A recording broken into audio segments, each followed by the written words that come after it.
É um prazer estar aqui com vocês, é um prazer ter aqui o deputado Paulo Ganibe, do Novo Rio de Janeiro, que é um dos grandes expoentes também na Câmara dos Deputados, defensor do livre mercado, defensor especialmente do bioempreendedorismo, está fortemente nessa área das startups.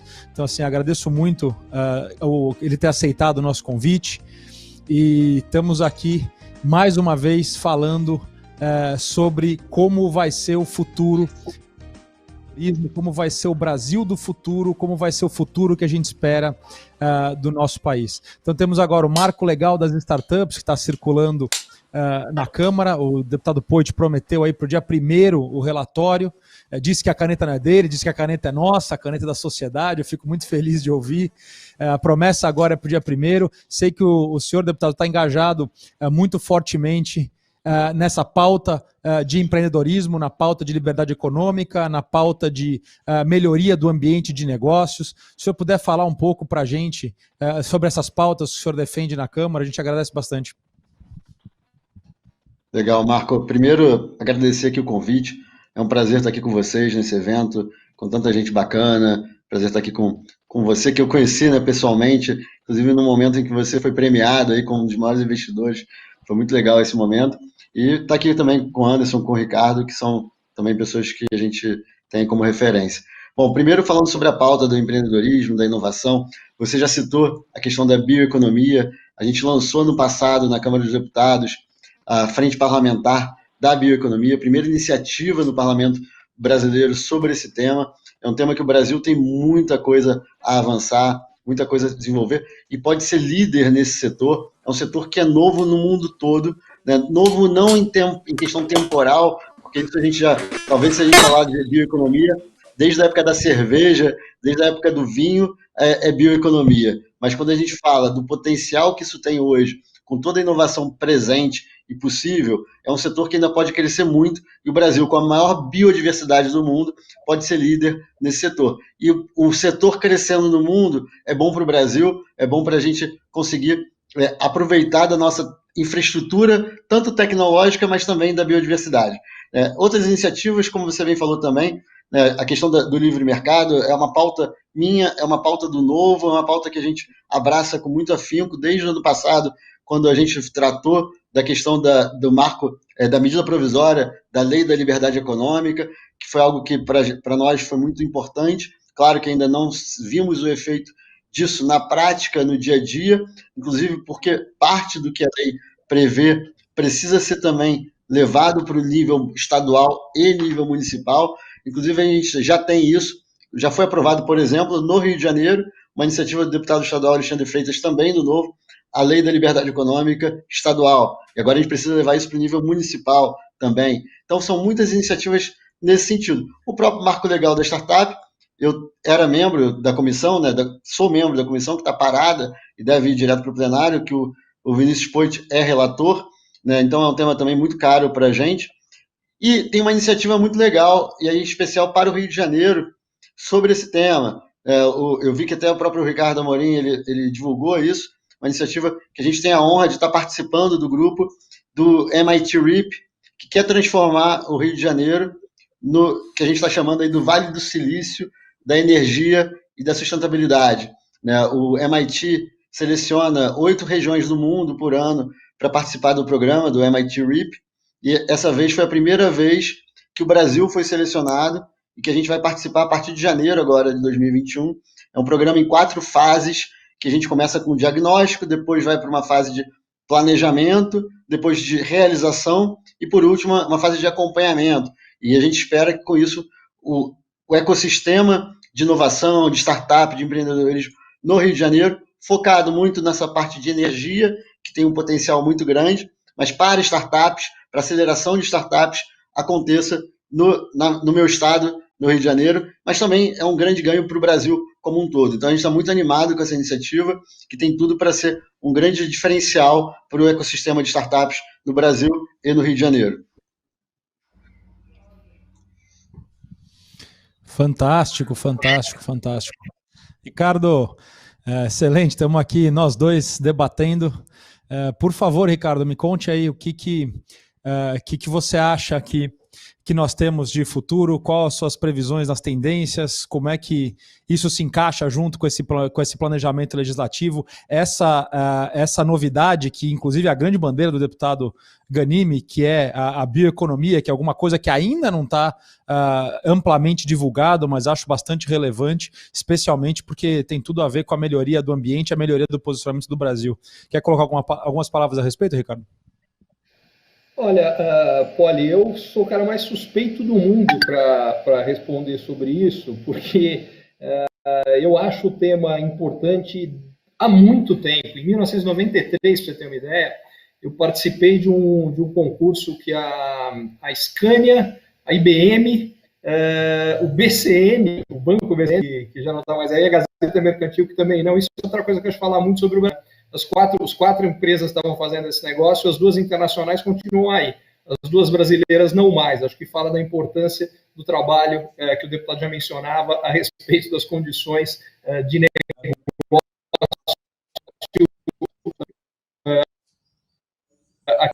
aqui no Brasil. Mas eu acho que o vocabulário muda, mas o tema basicamente era tecnologia e meio ambiente.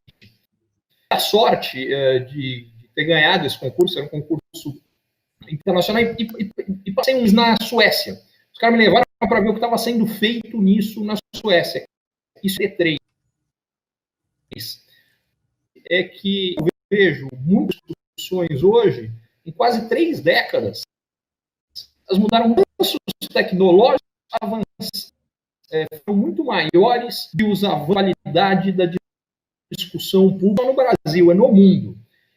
E aí, esse é o lado que eu diria negativo, é que a maior parte desses avanços a que eu me referia aconteceram nos últimos anos. E eu acho que, do ponto de vista, algo que possa ajudar muito nessa agenda, que foi a mudança.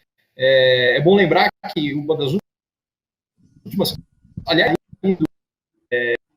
depois já tinha sido a eleição, ainda não tinha resultados, o Donald Trump tira os Estados Unidos do acordo de ser revertido agora pelo Biden, mas o que eu quero dizer é que a questão ambiental vai ganhar mais que global, e por consequência o espaço e tudo associado à bioeconomia também. Pelo menos essa é a minha visão, mas queria ouvir a opinião do Ghanimi.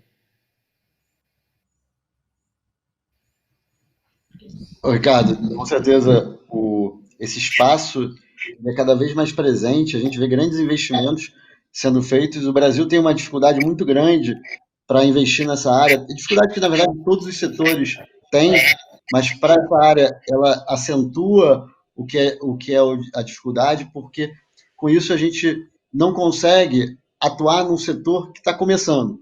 Quando a gente fala de setores tradicionais, todos sofrem com a burocracia, com a taxa, com a questão tributária, com a questão da segurança pública, né, em alguns lugares, como o próprio Rio de Janeiro, né, com todos os problemas que o Estado impõe para quem quer empreender, quem quer inovar. Quando a gente fala de uma área que é muito intensiva em investimento, em inovação, em novas tecnologias, que a gente precisa trazer matéria-prima, trazer insumos, trazer equipamentos de fora. Quando a gente fala de uma área que precisa de mão de obra qualificada, e a gente requer tanto mão de obra local no Brasil, né, que a gente precisa de mão de obra qualificada, que a gente tem, em parte, essa mão de obra, mas tem carência em outras partes também, e a gente precisa, às vezes, trazer estrangeiros para trabalhar no Brasil, é uma outra dificuldade, né? A gente precisa trazer material vivo, importar material vivo, às vezes, para pesquisar, para inovar, a gente tem dificuldade. E o que acontece hoje? Tem empresas que se aproveitam da biodiversidade brasileira,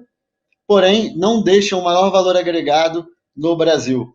A pesquisa, o desenvolvimento, às vezes é feito lá fora, às vezes a pesquisa até é feita aqui de alguma forma por conta da presença da biodiversidade, mas quando a gente vai ver o aprimoramento, a utilização da nossa biodiversidade é feito lá fora, a gente leva para fora matéria prima para fazer o aproveitamento lá fora. Tudo isso é fácil de resolver.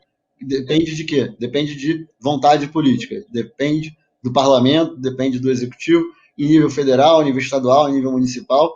E se a gente conseguir destravar essas burocracias todas e todos esses gargalos que a gente tem nesse ambiente, a gente consegue fazer com que o Brasil lidere e avance nesse setor, que não vai ser mais um setor que vai ficar engatinhando como está, né, como você bem falou, olha, o nome mudou, a nomenclatura mudou, mas era algo já presente há muito tempo, né? E você citou aí uma iniciativa há alguns anos, mas como eu mesmo falei, né, a produção aí de cerveja é bioeconomia, é o uso da biodiversidade, e é algo feito no mundo há séculos. Então a gente tem, mudando a nomenclatura, a gente sempre teve a bioeconomia, a biodiversidade atuando na atividade econômica. Porém, agora é uma necessidade premente, porque as tecnologias estão aí e a necessidade de fazer a convergência entre o meio ambiente e o desenvolvimento econômico já não é mais também uma necessidade de visão de longo prazo, é uma visão de curto prazo, visão de momento atual, e que está cada vez mais sendo por questões de pressões ideológicas ou por uma necessidade real, que também existe e que a gente não pode negligenciar. E a gente jamais vai conseguir se aproveitar de forma correta do nosso ecossistema, da nossa biodiversidade, sem tratar isso como um negócio, sem tratar isso como um negócio responsável e sustentável. Não como um negócio que vai degradar, até porque se a gente degradar nosso ecossistema, nosso meio ambiente, nossa biodiversidade, a gente não vai ter esse apoio. Então, é interesse de quem quer se aproveitar disso para gerar desenvolvimento econômico, gerar emprego, gerar trabalho, gerar novas tecnologias, que a gente preserve nosso meio ambiente. Então, isso é fundamental. E, para isso, a gente precisa ter um ambiente de negócios adequado para isso.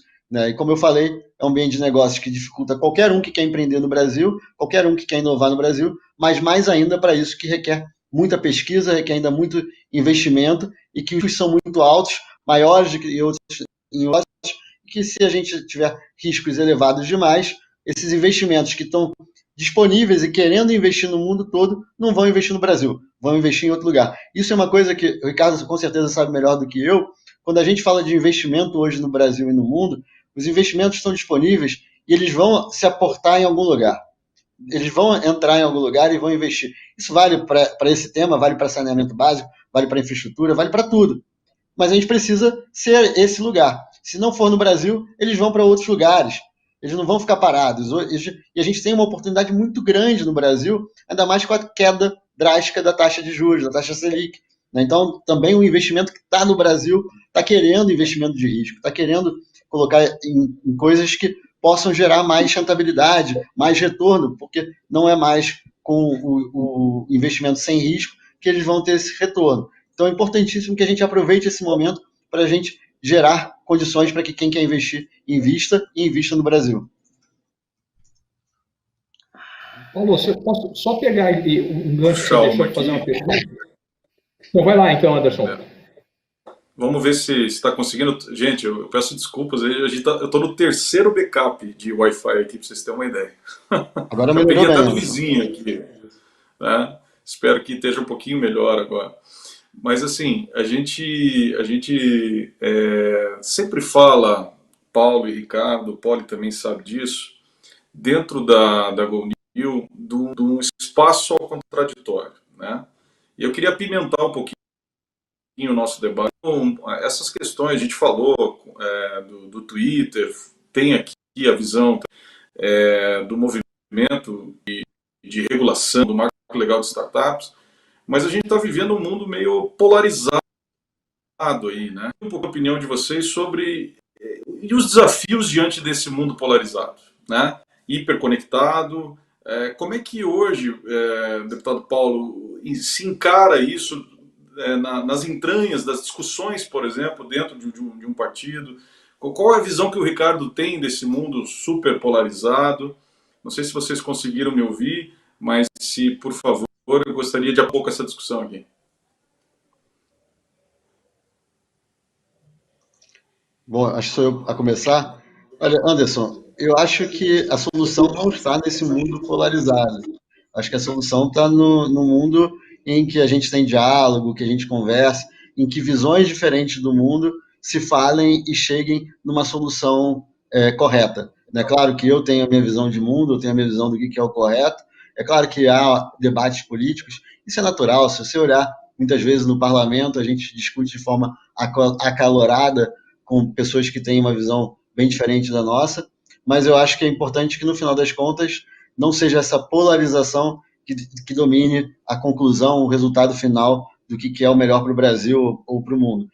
E quando a gente olha, quando você tem esse mundo polarizado, o que você vê, na verdade, é muito mais um mundo virtual, né, um mundo em que a gente está aí com bolhas na internet, né, o próprio Twitter, né, que foi convidado anterior, a gente vê muitas vezes achando que aquilo ali representa a realidade do Brasil e do mundo. Quando você roda nas ruas, quando você vai, por exemplo, a gente participou agora da campanha eleitoral de 2020, você anda nas ruas, as pessoas não estão querendo saber desse debate polarizado, a maioria dos brasileiros está completamente alheio a esse debate de esquerda e direita, de Bolsonaro contra anti-bolsonaros e tudo mais. Eles querem soluções para a vida deles, eles querem soluções para o problema de saneamento básico, para o problema de emprego, problema de saúde, problema da educação, e eles vão atrás daqueles que vão dar as melhores soluções. Às vezes, as melhores soluções de fato, ou aqueles que vão dar soluções simplistas, populistas e baratas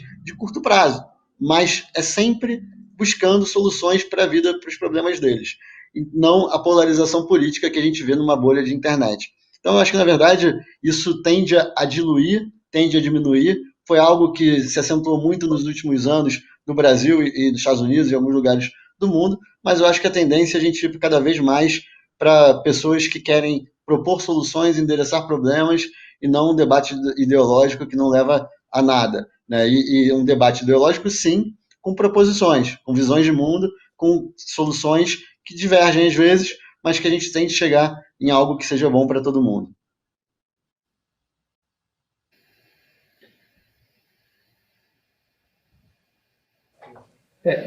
Eu vejo de uma forma muito parecida. Acho que a gente criou essa... Acho que a melhor forma de colocar é o seguinte: a gente tem dois extremos que gritam muito alto, talvez 15% de cada lado, e a gente tem 70% aí no meio, que é a grande maioria, mas é uma maioria muito mais silenciosa. E aí a sensação de polarização é ainda maior do que a realidade. Não que não exista a polarização, mas a polarização, nossa impressão é maior. Segundo ponto é que talvez, é cedo para ter certeza, mas talvez a derrota do Donald Trump represente um movimento de arrefecimento desta polarização. Ele era um cara que não apenas estimulava muito a polarização dentro dos Estados Unidos, mas serviu de exemplo para fora, inclusive aqui para o Brasil. Então, acredito e espero que talvez o arrefeça um pouco. E estou completamente de acordo que esse não é o caminho. O caminho é olhar, vocês estão vendo esse lado, eu estou vendo esse aqui, vamos somar o que vocês veem com o que eu vejo. É o que a Fiamma falou antes a respeito da importância de diversidade. É isso, a diversidade de visão para achar caminhos melhores. Agora, eu queria deixar uma pergunta aqui para o Ghanimi, que é o seguinte: você falou que a gente já sabe quais são os caminhos para resolver os gargalos que hoje nos impedem de avançar, por exemplo, na bioeconomia. A questão é criar as condições políticas para isso acontecer. E aí você falasse aqui para o pessoal que está nos assistindo, quer dizer, que está e estará em conselhos de empresas, qual é o papel que eles podem ter em ajudar a criar as condições políticas para que, de fato, a gente avance nessa agenda? Porque eu acho que condição política não é um negócio que nasce no vácuo. É a sociedade que cria isso e que exige. E eu acho que, particularmente neste tema, os líderes empresariais têm um papel muito importante. Queria te ouvir. Ótima pergunta, Ricardo. Inclusive, antes de responder, eu falo sempre mais ou menos o número que você fala. Eu falo de 10 a 15% de um lado, 10 a 15% do outro. Ou seja, 70% a 80% é a maioria calada que não faz muito barulho. Então, concordo 100% contigo nesse ponto. Com relação à sua pergunta, tem um papel fundamental, tá? Fundamental. Eu dou 2 exemplos recentes que mostram isso. O primeiro deles, ano passado, quando a gente falou da reforma da Previdência. A reforma da Previdência ganhou corpo e teve capacidade de ser aprovada na Câmara e no Senado quando a sociedade civil entrou nela e entendeu que ela era necessária. Quando isso aconteceu? Quando a mídia começou a falar, quando as empresas começaram a defender, quando os setores produtivos começaram a defender a reforma da Previdência, endereçaram esse tema e a população veio junto. Um segundo tema, um pouco menos popular, mas tão importante, na minha opinião, quanto, e que vai ter um impacto no desenvolvimento econômico do Brasil e do Rio de Janeiro também, é a Lei do Gás, que ainda não foi aprovada no Senado Federal.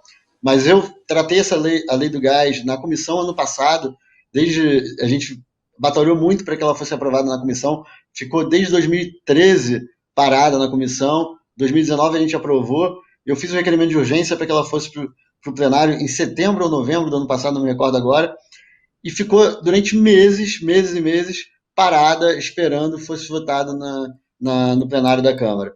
Ela conseguiu ter maturidade para ser votada no plenário da Câmara quando as associações, as empresas, as federações, todos os órgãos ligados ao setor produtivo que tinham impacto, eram impactados por esse mercado, começaram a intervir e fazer desde seminários, a gente fez muito seminário ligado à Lei do Gás, né, com a Firjan, com o IBP, com imprensa, com vários setores para pautar o tema. A gente fez vários eventos na Câmara, a gente fez várias coisas para começar a mostrar que o tema era importante. E também teve muita participação da cadeia produtiva dentro da Câmara dos Deputados, conversando com os deputados para que ela fosse aprovada. É o lobby, sim, é o lobby correto, é o lobby de você mostrar, olha, essa aqui é a nossa visão sobre o tema, não é o lobby negativo ou então uma atuação não republicana dessa pauta. Então isso é muito importante, porque a Câmara ela é composta de deputados que têm uma visão ideológica que não vão mudar. Então, por exemplo, na reforma da Previdência ou na Lei do Gás, a gente tinha um setor do parlamento que era contra por questões ideológicas e não iriam mudar. Tem uma parte que é favorável e que vai defender de qualquer forma, e tem uma parte ali no meio que aquele tema para eles é irrelevante, porque eles estão ali no parlamento defendendo outros temas, com outras visões e tudo mais. É para esse pessoal que a gente tem que endereçar essa articulação. É para esse pessoal que está ali no meio, em que a pauta não é relevante, e para mostrar para eles que a pauta pode ser relevante politicamente para eles, mostrando qual é a vantagem daquela pauta para o seu eleitorado, para o seu estado, para o seu setor produtivo, ou simplesmente para mostrar, olha, isso aqui não vai atrapalhar você. Então, vota favorável porque é bom para o Brasil e vamos em frente. Então, acho que é esse o papel do setor produtivo, da sociedade civil como um todo, e também um outro papel muito importante. Quem atua nesses setores pode nos alimentar com informação. Nós, deputados, nós parlamentares, atuamos em muitos temas. Eu não conhecia antes de virar deputado, eu sou deputado há pouco menos de 2 anos, metade não, acho que 90% dos temas que eu trato na Câmara dos Deputados. E mesmo com uma assessoria técnica, mesmo com todos os assessores que a gente tem disponível, consultoria legislativa da Câmara e tudo mais, não é o suficiente para entender cada setor. Então é muito importante também que os setores atuem para nos alimentar com dados, com informações, com experiências, com fatos que podem nos ajudar a promover um debate mais qualificado e também ajudar a motivar os outros parlamentares, nossos colegas, a pautarem esses temas e ajudar a gente a avançar com essas pautas. Então, o ambiente político, bem, não surge de uma hora para outra e a participação da sociedade civil, né, do setor produtivo, é muito importante. Vocês têm que atuar sim, seja diretamente, a própria empresa, tem empresa que faz isso dentro do Congresso e tem empresa que faz isso através das suas associações. Muito bom. Eu estava recuperando aqui algumas contribuições dos nossos masters, advisors, conselheiros certificados aí. A Débora, por exemplo, Débora Broca, nos colocou sobre a questão do mundo, né, do trabalho, das relações que são digitais e as fronteiras que, de uma certa forma, elas mudam. E como os países vão sobreviver a essa questão, né? Acho que o Ricardo comentou um pouco isso aí durante a explanação dele anteriormente. E eu só queria pegar esse gancho da Débora para colocar para o deputado Paulo se há alguma movimentação do ponto de vista legislativo de discutir seriamente a questão da competitividade do Estado, né, perante os exemplos que o Ricardo deu aqui até no começo, de estados que estão mais líquidos, né, estão atraindo cidadãos e-digitais, né? Enfim, existe uma discussão séria sobre isso, não existe. é difícil articular? Como que fica a concorrência com Estônias? Olha, Anderson, esse é um tema que é bem difícil de avançar. A gente, na verdade, tem cada vez mais iniciativas, na minha opinião, né? Tirando esses casos pontuais, como o próprio marco legal das startups, iniciativas como essa que a gente tem na Frente Parlamentar da Bioeconomia, que pretende facilitar esse livre acesso à mão de obra, a recursos. A gente tem muito mais iniciativas que vão no sentido contrário, tá? Não é exatamente nesse tema que você trouxe, mas é algo que preocupa muito. Tem hoje N projetos, até muitos ligados à pandemia, que vão no sentido de criar regras e mecanismos para que as empresas de plataformas de aplicativos de serviços, né, transporte, entrega, todos esses como, né, Uber, Rappi, iFood e companhia, tenham que ter uma relação maior com o seu colaborador, né, que não deveria nem se chamar colaborador, mas sim parceiro. E isso vai fazer com que a gente tenha cada vez menos iniciativas como essa. O exemplo da Califórnia, imagino que o Ricardo conhece melhor do que eu, que tentou fazer isso, fez, na verdade, e começou a receber ameaças das empresas de saírem. Nem vi atualização, nem sei se eles voltaram atrás ou se as empresas já saíram ou ainda estão nessa fase de ameaça de sair. Mas é isso que estão tentando fazer no Brasil, né, muitas vezes com o discurso bonito de que querem proteger a mão de obra local. E se a gente for num debate desse, o que a gente vai ver é que talvez as pessoas queiram muito mais proteger a mão de obra local, né, de forma artificial, via Estado, via governo, do que promover uma facilidade para que as pessoas consigam trabalhar cada vez mais livremente, inclusive trabalhando para fora do Brasil. E entra aí também um ponto que é delicado, que é sempre quando a gente fala da questão tributária, e que a gente precisaria endereçar, seja na reforma tributária ou em algum outro momento. Por exemplo, a gente teve um projeto de lei que a gente teve muita dificuldade de aprovar na Comissão de Finanças e Tributação ano passado, acho que agora está no Senado Federal, que trata do ISS para exportação de serviços. Então, por exemplo, hoje, se você quer prestar serviço para outro país, tem uma dificuldade muito grande em conseguir ser isento desse ISS, porque a lei brasileira já prevê essa isenção, não é nenhuma nova isenção fiscal, mas a lei brasileira ela tem características que não deixam claro o que é a exportação de serviços. Então, nesse caso, por exemplo, se a gente prestar serviços, né, mão de obra para empresas que estão fora do Brasil, tem toda uma complexidade que faz com que, muitas vezes, o fisco municipal cobre ISS das empresas que fazem isso. A gente tem casos concretos no Brasil, mesmo a legislação não devendo cobrar. Mas como a lei não é muito clara, a gente está tentando mudar isso através de um novo projeto de lei. Como eu falei, foi difícil aprovar no passado na Comissão de Finanças e Tributação e está no Senado Federal. Por quê? Qual é a dificuldade disso? A dificuldade é que as prefeituras não querem abrir mão dessa receita. Só que é um pensamento muito pequeno, porque, na verdade, você está abrindo mão de uma receita que é mínima, com o potencial de gerar emprego, gerar outras receitas, como você falou, por serviços que a gente poderia estar prestando para o mundo todo, estando aqui no Brasil. E o Brasil tem mão de obra competente, tem mão de obra qualificada, que poderia estar fazendo esse tipo de serviço, mas tanto a burocracia, nossa legislação trabalhista, todo o resto que atrapalha quem quer empreender, mas também a nossa questão tributária dificulta que a gente consiga fazer isso. Muito bom, muito bom. Querido Poli, estamos sentindo falta dos seus insights aqui, sua gravata borboleta, piadas internas aqui do programa C2I. Hoje o Poli não trouxe nenhum pote de jabuticaba aqui, né? Ele está mais formal e tal, né? Eu entrego, faço bullying mesmo. Aqui no C2I não tem esse negócio, não. Eu ofereci. Pior é que eu ofereci. Mas fala aí, Poli. Algumas perguntas dos nossos participantes. A gente está com mais de 100 pessoas aqui participando, que é um quórum bastante significativo.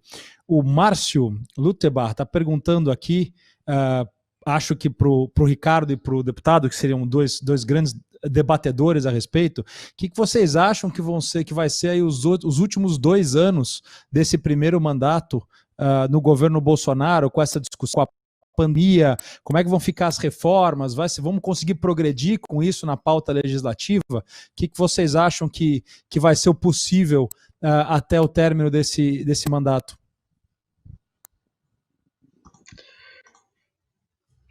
Quem vai primeiro? Acho que você manda, pode começar. Olha, Paulo, eu já fui mais otimista, tá? Se você me perguntasse isso 6 meses atrás, eu ia dizer que a gente ia aprovar a reforma tributária e administrativa em 2020 ainda. Hoje, se a gente conseguir aprovar na Câmara a tributária esse ano, vai ser uma grande vitória. Estou achando que vai ser quase que impossível. Então, eu vou dizer que se a gente conseguir aprovar até o final de 2022, né, nesse mandato, tanto meu como deputado, também como do presidente da República, a reforma tributária, avançar na reforma administrativa, vai ser um grande ganho. Além disso, a gente tem outras pautas, não só econômicas, né, mas também, por exemplo, a prisão em segunda instância, que eu acho que é fundamental, e impacta indiretamente também a parte econômica, né, a gente gera mais segurança, tanto do ponto de vista da questão da violência, como também para aqueles que cometem crimes de corrupção, que é uma coisa que desestimula quem quer investir, trabalhar no Brasil, como também o fim do foro privilegiado, que é uma pauta fundamental, várias coisas que também fogem a esse âmbito, marcos regulatórios, como o próprio marco regulatório do gás natural, né, a lei do gás, que já foi aprovada no plenário da Câmara, hoje está no Senado Federal, quem sabe aprovada no Senado ainda esse ano, tem aí o que está sendo chamado de BR do Mar,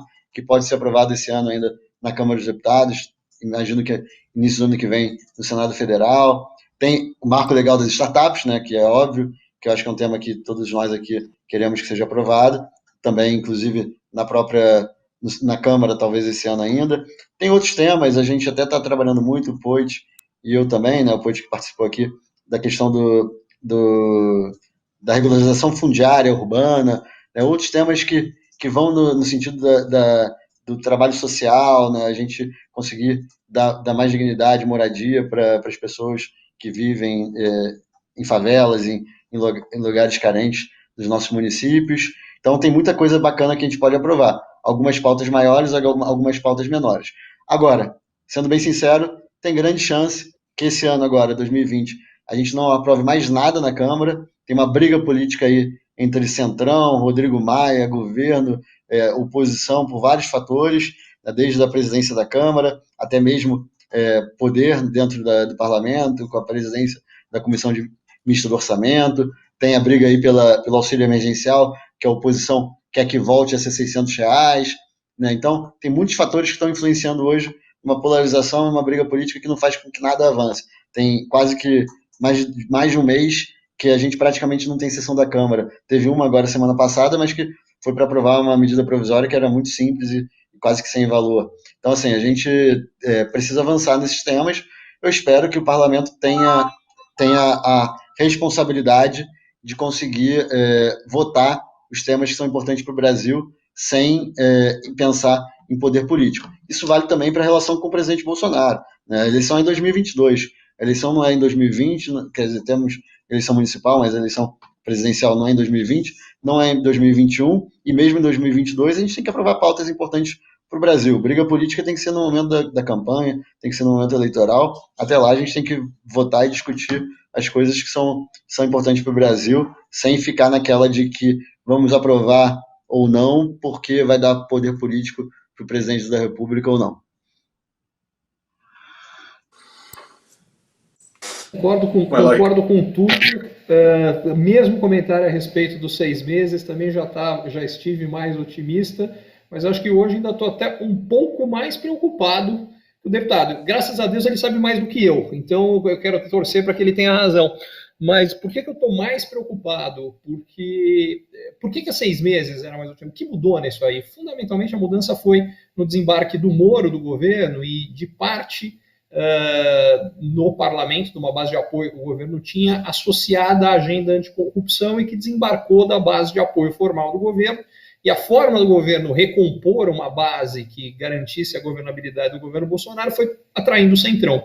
Ao fazer isso, a condição de aprovação de uma parte importante da pauta foi embora. Então, por exemplo, o deputado nem mencionou o programa de privatização, porque provavelmente ele não tem grandes expectativas. Eu, infelizmente, também não. E isso é grave. Esse era um dos pontos importantes que o Brasil deveria avançar. O segundo é que, na minha opinião, a reforma fundamental neste momento no Brasil é a administrativa, não é a tributária. E já vou explicar por quê. Porque, em primeiro lugar, a reforma administrativa que foi proposta já fica muito aquém do ideal por ter deixado de fora, por razões políticas, dois grupos. Primeiro, todo o pessoal do Legislativo, Judiciário e Ministério Público. Isso, entre outras coisas, enfraquece todo o apoio popular, que cria uma sensação de injustiça. Em segundo, deixou de fora todos os atuais servidores, pela mesma questão que era para garantir condição de aprovação. O que reduz muito o impacto financeiro que ela tem, mas ainda assim, a proposta atual é significativa, estima-se um pouco mais de 800 bilhões de economia nos próximos 10 anos, pouco mais de 2 trilhões nos próximos 20, o que é bastante significativo. Por que ela é a mais importante? Não apenas porque ela desarma uma bomba fiscal, uma preocupação com solvência, que se a gente não fizer nada vai crescer no Brasil ao longo dos próximos meses. É bom lembrar que no primeiro semestre do ano que vem tem uma concentração grande de rolagem de dívida pública, e se a gente não tiver sinalização até lá de aprovação disso aqui ou de um avanço de uma agenda de privatização significativa, pode dar uma dor de barriga do lado de cá. Então, essa é uma primeira questão. E a segunda tem a ver com a própria reforma tributária. Eu preciso dizer que eu fiquei bastante decepcionado com a proposta do governo de reforma tributária. Para ser bastante franco, eu chamaria o que a gente tem de remendo tributário e não de reforma tributária. Porque uma boa reforma tributária, ela deveria ter dois objetivos. O primeiro, muita simplificação, considerando que o Brasil tem um dos sistemas tributários mais complicados e complexos do mundo. A proposta de reforma simplifica, mas fica aquém do ideal. Por exemplo, o deputado falou da questão específica do ISS no caso das ações, mas o ISS, por exemplo, não entrou, nem o ICMS, que seriam as duas maiores simplificações, não entraram no projeto, que são também as mais complicadas, ficaram de fora. O segundo aspecto é que, da forma como está, o grande objetivo da reforma tributária, me parece, foi aumentar a arrecadação. E, basicamente, aumentando pesadamente impostos em cima do setor de serviços. Porque na hora que a gente juntou dois impostos que passam a ser não cumulativos, mas que, no caso do setor de serviços, você tem você vai ter muito pouca coisa para descontar, e a alíquota passou a ser mais do que 3 vezes maior para quem trabalha com lucro presumido, a gente vai ter um aumento de carga tributária substancial. E eu acho que o objetivo foi esse. Só que não era uma boa reforma tributária. Uma boa reforma tributária deveria, na pior das hipóteses, manter a carga tributária estável, na melhor reduzi-la, se possível, mas só uma forma de criar a condição de fazer isso. Abatendo dívida, que é através do programa de privatização, e reduzindo o gasto do governo, que é através da reforma administrativa. Por isso que eu, para ser bastante franco, tenho até dúvidas se, como está, é melhor a aprovação da reforma tributária. Tenho enormes dúvidas, porque, por exemplo, deixa eu dar um outro exemplo que eu acho que é uma outra distorção importante. Então, fala-se, olha, vamos reduzir a carga tributária em cima do imposto de renda das empresas. Bacana. Só que a forma como isso está sendo feito, compensando com a criação de imposto em cima de dividendo, gente, na prática é o seguinte, como o fato gerador do imposto de renda é faturamento, o fato gerador do dividendo é lucro, o que vai acontecer é que a gente vai, nos dois casos, quem paga no final das contas é sempre o acionista, é o dono da empresa, é a pessoa que está por trás que paga esses dois impostos no final. O que vai acontecer na prática é que a gente vai aumentar a tributação em cima das empresas mais eficientes, que são as que são mais lucrativas, e reduzir das que são menos eficientes. Então, a gente está levando o Brasil em direção a se tornar uma economia menos eficiente. Então, isso tem várias outras questões, mas acho que essas duas já dão uma ideia que eu, enfim, fiquei bastante decepcionado com o projeto de reforma tributária, sem contar que, como eles fasearam isso aqui, e vão começar exatamente pela parte da reforma, que é a que aumenta muito a arrecadação, e é possível que outras coisas não venham depois, a gente ainda corre um risco de ter um aumento de carga tributária maior ainda. Então, honestamente, eu acho que esta discussão da reforma tributária não está suficientemente madura. E a que está, que é administrativa, é o que eu acho que deveria ter mais pressão, até para a gente ver se consegue maximizar essa poupança na reforma administrativa para não ter que aumentar imposto do outro lado. Posso fazer só um comentário? Coisa, seria interessante. Posso fazer um comentário? 2 pontos que o Ricardo tocou aqui. Um sobre as privatizações. Na verdade, primeiro foi um ato falho meu de não ter citado as privatizações, desestatização e tudo mais. Talvez, inclusive, por ser isso mesmo. Né? Ele tem razão. A gente tem aí a privatização da Eletrobras, na verdade, a capitalização da Eletrobras, e que não avança. Espero que a gente consiga avançar finalmente. Tem a dos Correios também, que até agora não chegou. A da Eletrobras já está na Câmara dos Deputados, a dos Correios ainda não chegou. É um modelo interessante, inclusive, que não é simplesmente privatização dos Correios, mas é uma abertura do mercado, né, para outras empresas e tal. Mas tudo isso não avança. Né? As promessas que a gente vê do governo federal, do próprio ministro Paulo Guedes, acabam que não se cumprem em relação a esses temas.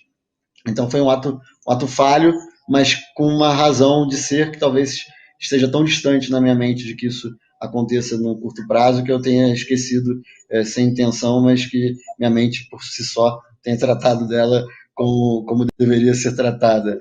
Né? Agora, com a reforma tributária, concordo com as coisas da reforma tributária que fez.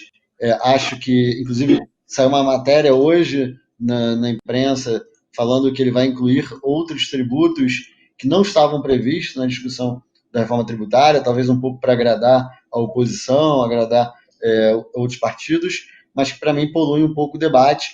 Acho que tem temas que têm que ser endereçados sim, né, numa noção de uma estrutura tributária mais justa, mais progressiva, mas que se colocar isso talvez na reforma tributária, que era estrita aos impostos sobre a tributação sobre consumo, tem o risco da gente não avançar com nada.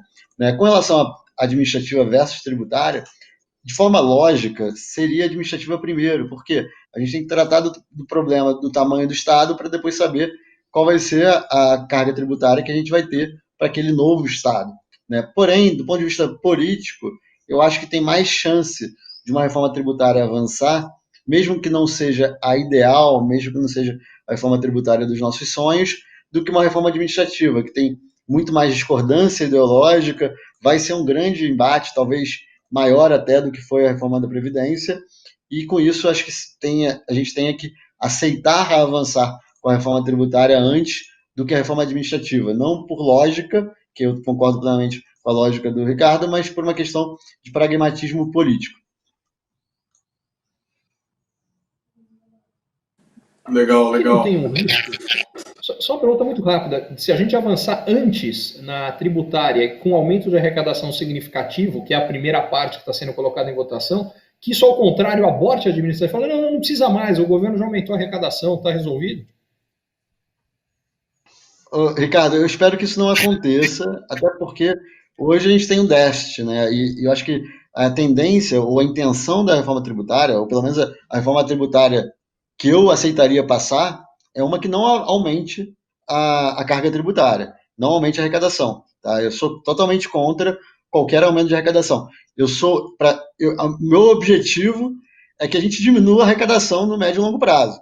Mas eu também sou realista e sei que enquanto a gente não diminuir o peso, né, do Estado, com uma reforma administrativa e outras noções como as próprias privatizações, não tem como diminuir a carga tributária. Então a gente tem que conseguir fazer com que a carga tributária permaneça constante para que a gente consiga, com o tempo, com a redução do Estado e também, né, com a melhoria da economia, se a gente mantém a carga tributária como está hoje e a gente não aumenta a carga tributária, a economia desenvolve, né, o peso do Estado para o nosso PIB vai diminuir proporcionalmente ao longo do tempo. Então a gente não precisaria, com isso, aumentar a arrecadação proporcional, né, mas sim a arrecadação absoluta, porque a gente teria com isso um aumento já ligado ao crescimento econômico e não a uma estrutura tributária mais penosa para a nossa economia. Então, eu acho que a gente tem que trabalhar nesse sentido para, de repente, daqui a alguns anos, a gente conseguir, sim, reduzir a carga tributária e aliviar a carga para quem quer empreender, quem quer trabalhar, quem quer investir. Então, acho que é esse o cenário que eu gostaria de ver, talvez seja um pouco utópico, mas eu espero que a gente não trabalhe com essa possibilidade, que fez uma reforma tributária, aumentou a arrecadação, a gente com isso não precisa de uma reforma administrativa. Até porque não é verdade, né? A gente tem aí, em 2020, o nosso orçamento pré-pandemia, né, que foi aprovado em 2019, não tinha quase nada para investimento, o que é natural, mas é menos até do que seria o normal num país liberal, né? A gente está falando aí de uma capacidade de investimento do Estado, que eu acho que tem que ser pouco, né, que tem que trazer dinheiro da iniciativa privada, mas ainda assim muito pequeno para alguns setores, como segurança, por exemplo, né, em tecnologia, inteligência e tudo mais, que a gente não tem como investir justamente porque nossa estrutura hoje do Estado gasta quase tudo com previdência e com folha de pagamento. Então a gente tem que fazer uma reforma administrativa de qualquer forma. Legal, legal.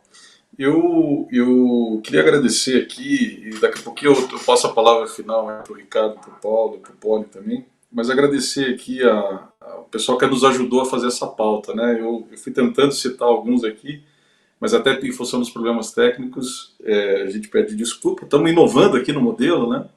Então, tem sido um aprendizado para nós aqui também. Mas agradecer a Vera da Master da Turma 1, conselheira certificada da Turma 1 também, Vera Secaf, o Erlei, também Master, também conselheiro certificado, o Márcio também, Ricardo Moraes, Carlos Pacheco, Andréa Menezes, Deluca, todos Masters, conselheiros certificados, Marcelo Garcia, Flávio Menezes, Francisco Milagres, Maurício Nagase, cada vez mais Gonil aí, né, Maurício? Débora Broker também, que eu já citei aqui. Muito obrigado, todos vocês ajudaram, queridos advisors, a fazer essa pauta brilhante aqui